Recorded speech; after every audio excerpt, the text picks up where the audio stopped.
Thank you. Mr. Feenstra is recognized. Thank you, Chairman Smith, and thank you, Congresswoman Meliutakis, for allowing us to be in your district. It's pretty awesome.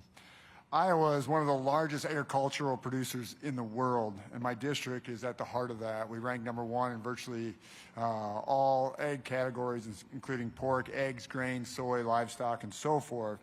Actually, 1 out of every 5 jobs in Iowa depends on trade and foreign markets. Here's the problem.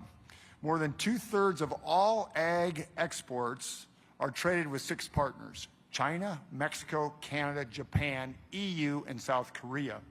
They all have the same thing in common. They allow, for the most part, free trade agreements. And China obviously makes up dangerously the largest proportion of all these countries combined.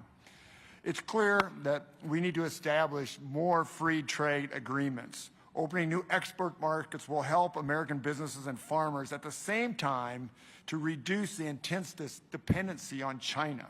So, Mr. Heminger, my question is this. Having more customers buying your products with new export markets is essential.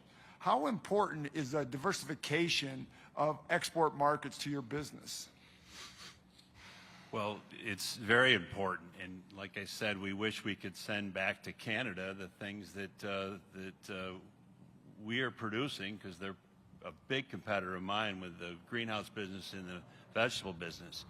So the diversified opportunities is very important. We have consciously made a decision not to be just a grain farmer. That's just how we're put together. We always grew a bunch of vegetables for bird's eye, and now we've transitioned to what we're doing now. So to answer your question, I believe that we as a country, and also to keep ourselves diversified crops in many, many different markets is critical. Yeah, and I wholly agree with you. I mean, you think about what's happening right now when we have such a narrow market group of 6, a few more here and there.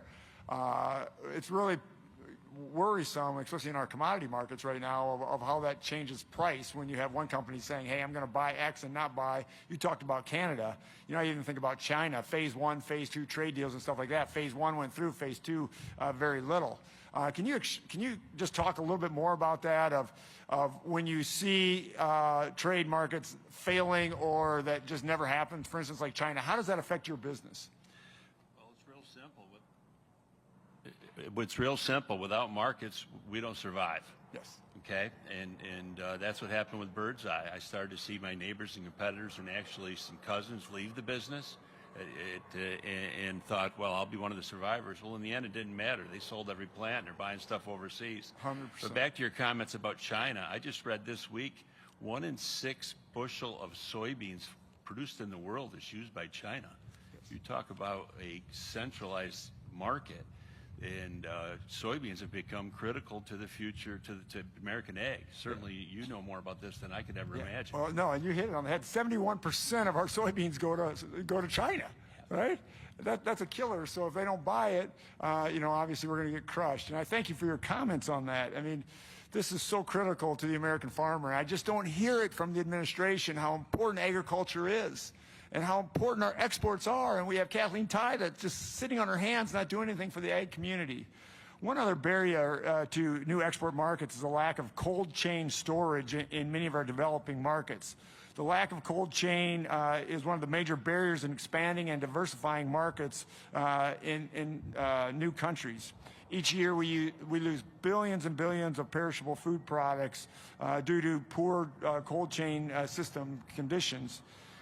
Mr. Heminger, could you talk about this? Obviously, you have dairy. I have a lot of dairy in my district. I also have a lot of livestock that's perishable, needs to be refrigerated. How does this affect you also when the cold chain storage is very weak in a lot of developing countries, and how we can expand on that?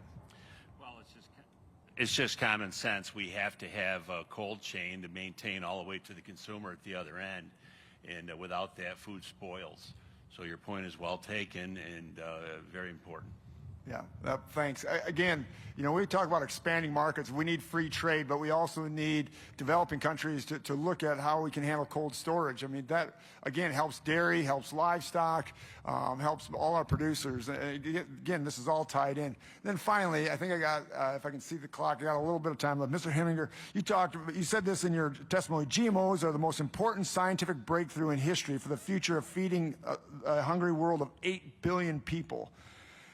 We know GMOs are so essential, and yet there's a lot of countries like Mexico and others that are sort of stepping back and concerned about this. What would you say to those countries? There is no scientific base to stand on that say that GMOs have any concern at all. You can actually find natural GMOs in our foods that have evolved on their own. And there's not a question in my mind that as we continue to go from 8 billion people that we hit last fall in the world, and they're talking about it being at 9 billion people here in a bit, that we need science-based technology to feed this world. And I just hope we have an infrastructure to get the food around the world to the people that need it.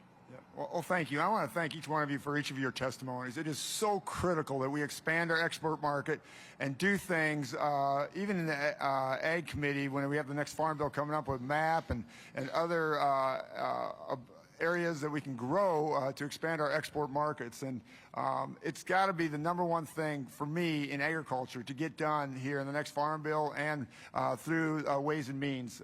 It is so essential for this country. Thank you, and I yield back. Thank you. I want to thank every member of our committee. I want to thank the ranking member, Nil, for